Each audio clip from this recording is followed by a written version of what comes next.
County Commissioners for Pinellas in 2000.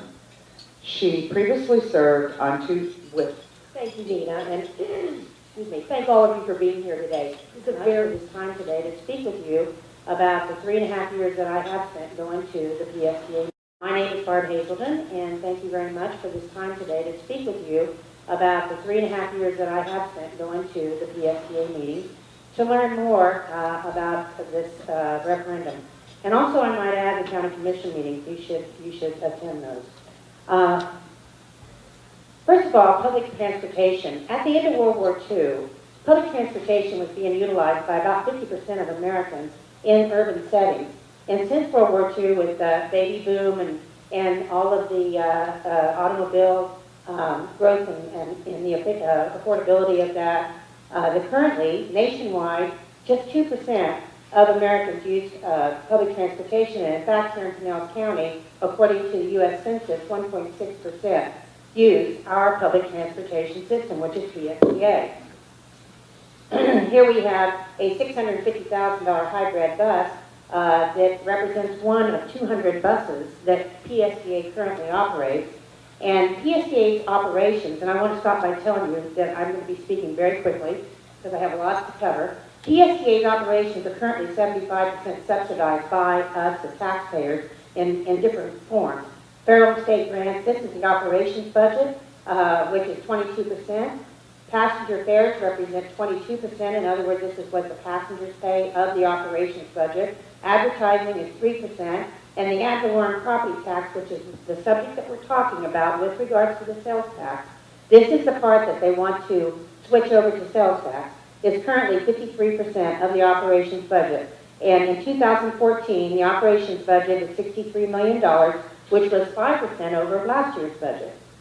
Then when you add in the capital budget, which is money that is used to actually purchase hardware, so to speak, the buses and so forth, that is another $23 million that you can add to the operations budget for a total of PSTA's budget this year of $87 million that they currently have to run this system for 2% of our population.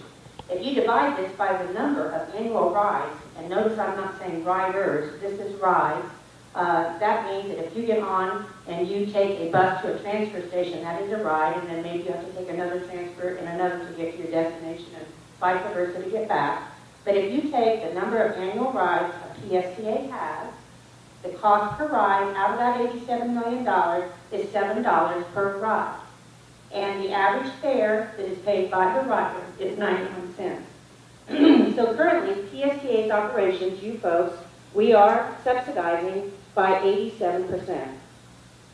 Now this is a slide, this is a PSTA slide. Most of what you're going to see is PSTA slides. And all we're going to look at here is the red line.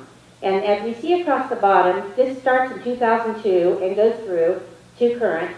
And the red line is all I want you to pay attention to because this shows us what happened in the last 10 years, 12 years, with our property value.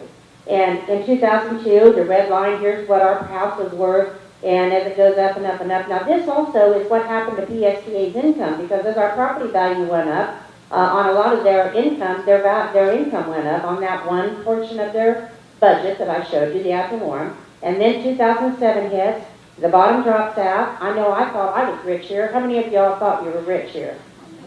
Weren't we all millionaires here? And thought that we could just, like get a reverse mortgage and live on our house the rest of our lives and go to Steinmart? I mean, really, it was a rosy picture.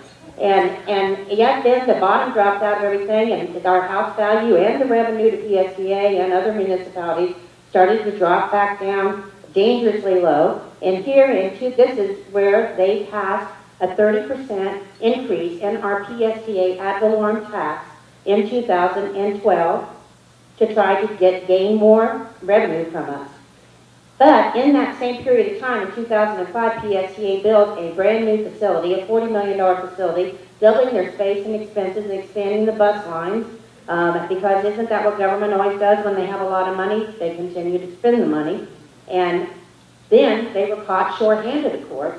And so what we have is in 2007, when the ad valorem portion of their budget was at its highest, at $38 million, then it started going down. Again, this is a PSTA slide. and to where by 2011, that ad valorem had dropped down to 26 million. Then they had the tax increase here. It bounced it back up to 32 million. But they were still in trouble. So they raised the taxes, but still they continued to outspend their income. Again, another PSTA slide that just came out in the fall, and this shows that in 2002, this was their level of spending on the budgeted expenses, and then as they went through the decade, as the ad valorem went up, so did their spending go up, and then here's where the bottom dropped out. Then it stalled, their spending stalled. Here's where the new tax increase went through in 2012, and what happened? Did they start spending again? And this yellow line here is the referendum in November 2014. I did not put that line on there. This is their slide, and this is where they think that the referendum is going to be passed, and it's going to continue to give them more money. As a matter of fact, in 2004, this is staffing and salaries. Again, another PSTA slide. It shows you how many people worked at PSTA in 2004. Their income went up. They kept hiring and hiring. Then they let people go, and then they got the tax increase through, and then they started hiring again. They're back up to 592 people. PSTA CEO Brad Miller warns if a new sustainable funding source is not found, PSTA services will have to be cut 30% by 2016. So PSTA indeed is at a crossroads. They have to transform at great public expense to you or fix the bus system.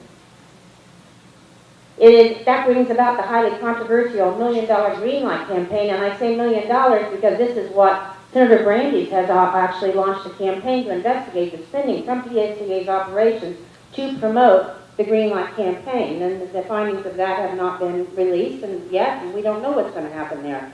But it is questionable.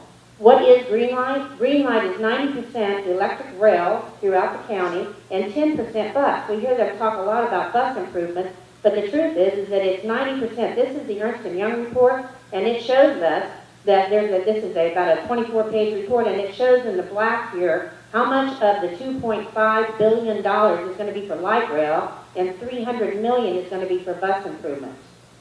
In fact, it's so appealing to Duke Energy that last month they donated $50,000 to the Greenlight campaign after they gave us a 7% tax or rate increase on our energy bills in November. Greenlight Pinellas is a tax swap. Listen, I got to tell you that I want you to stop thinking about how is this going to affect me. $100 here or $100 there, $20 here or $20 there. This is so like, oh, look over here, look over here. No, let's look at the big picture, because the big picture is what is the income going to be boosted to PSTA? And that is, it is not a tax swap. It is a massive 14% increase in Pinellas sales tax rate from 7% to 8%, and that ad valorem property tax now generates $32 million, and the sales tax increase will generate in the first year of operation that they expect to collect the full year is $148 million for that one portion of the operations budget that I showed you. In fact, this is how enormous this is. If you look down over 10 years, this is the current level of ad valorem tax. If we pass this, yeah, here's the penny for Pinellas.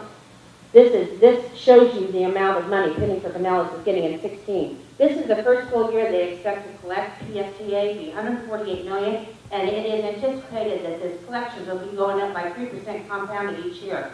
So if you take this ad valorem and look out over the decade and keep them within that range, this is the size of this increase, ladies and gentlemen. And it is going to be generated by having the highest sales tax in the entire state of Florida. Not good for business. This cannot be good for our community. PSTA will then take that $148 million and they will apply for federal grants, loans, and bonds. And by using the income stream, just as though if you were going to go buy a house and you would say, okay, I'm making $80,000 a year and I'm going to go to the bank to buy a $400,000 house, and I show them my $80,000, that's how they approve or disapprove my loan. Well, this is the same thing. They're going to simply take that $148 million, and this will be taken to the bond market and to the federal government to prove our ability as Pinellas County to repay the billions that it's going to take. And we're going to initially be looking at $1 billion in loans and bonds in order to capitalize this project. Now, it's built on a lot of false premises. First of all, this is their brochure off of their website, and it tells us that there's more than 200,000 additional people that are expected in Pinellas County. Well, that's kind of contradictory because the Times put out an article February 16 and said this is the truth, that Pinellas County's population is expected to remain stagnant. And Hillsborough is the population that is expected to grow. In fact, we lost population in the last decade, and did we not lose a Florida House seat? Remember? And that's because we lost population. There is no sign that 200,000 people are expected to arrive in Pinellas County, and that we better get ready with better transportation. Also, PSTA talks about record ridership on the buses and publishing 1 million plus riders per month, or rides per month. Well, I think I've already explained to you a little bit about how that's calculated. A typical trip to the mall from home consists of 3 routes with transfers, 3 to the mall and 3 home, so 1 rider can equal 6 rides. I've gone back and looked at the archives on PSTA, and then the monthly has not significantly changed. Not significantly. And of course, the economy has been so bad that naturally a lot of people have had to resort to public transportation. Have you noticed the empty buses? If you live up here, maybe you haven't, but I can tell you, living in North St. East St. Pete, I can stand on a street corner and see 2, 1 coming this way, 1 coming, and they all have 2 and 3 riders in them. They had $700,000 independent bus study examination they had to do last summer. It's the first time PSTA has examined their system in 20 years. We paid $700,000, and this bus study was independent, and they came up with a new revenue scenario and a no new revenue scenario. The no new revenue scenario being, what does PSTA do if this thing doesn't pass? And they had to come up with an idea and a plan. Okay, here's what the bus study determined. This is a snapshot of our PSTA bus system that we own, and this is 40 routes that is currently running with PSTA. The gray represents the buses, the blue represents the trolley cars. Here you have Central Avenue and St. Pete Beach. And these green ones here are the ones that go across to Hillsborough County. So this is what they want to build $1 billion bridge for. Okay, this is the PSTA slide from the bus study, and it tells us that the bus study determined the top 5 local routes, right here, account for nearly half, 46% of the system ridership. The trolley services account for 13%. Combined, these services, here and here, account for 60% of the system ridership. All of this needs to be examined and retooled. This is why we see empty buses running around town. We could be doing a lot more of this. Another myth is that there's a rail link to Tampa. I have argued with them about this. I've tried to get them to quit using this map a year ago, because this map shows a broken line over to Tampa. There is nothing in the Greenlight Pinellas budget that in 10 years that will provide for a bridge over Tampa Bay. It is not part of the plan, and as a matter of fact, the Tampa Bay Business Journal just last week released a story and it said the new Howard Franklin span won't be as rail ready as some would like. There's a perception out there that the new northbound span of the Howard Franklin will be rail ready. It's not true. Eric Snyder, staff writer. You have in your packet here today a copy of that article. No money in any 10-year plan for this $1 billion bridge, either in the UPDOT or in the Greenlight. Here is a picture of the article, and it's in your packet. Also in the Greenlight Plan is bus rapid transit with dedicated lanes. Now, I found this picture a year ago on the Greenlight website. This looks like 4th Street. This amazingly, so mysteriously, looks like 4th Street. I live off of 4th Street, and this looks like it says bus only. And that appears to me to be a dedicated lane, so that's when the discussion first started coming up.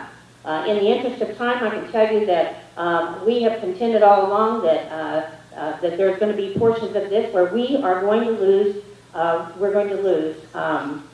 lanes. And I'm going to skip because I just look quick, but she just gave us a 30-second warning because this is very important. I want to end on this. Today, the bus system, $7 a ride, as I explained to you. Light rail in Charlotte, they have a 9-mile route. It's $15.45 per ride and $2 to ride it. So the taxpayer is paying $15.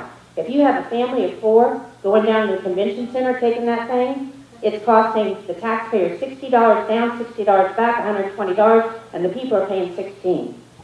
Houston, $16.28 for a 7-mile track. Minneapolis, $21 subsidy for a 12-mile track per ride. Phoenix, $32 for a 20-mile. And the Greenlight Pinellas is the longest rail of all of these we've discussed. But I'm sure it's going to be different here. And in the Charlotte Observer, they tell us that Cash-strapped city officials are seeking ways to pay the $5 billion worth of unmet transportation projects in the CAF plan in Charlotte. It's only been open 7 years, and they already need $5 billion more. Thank you.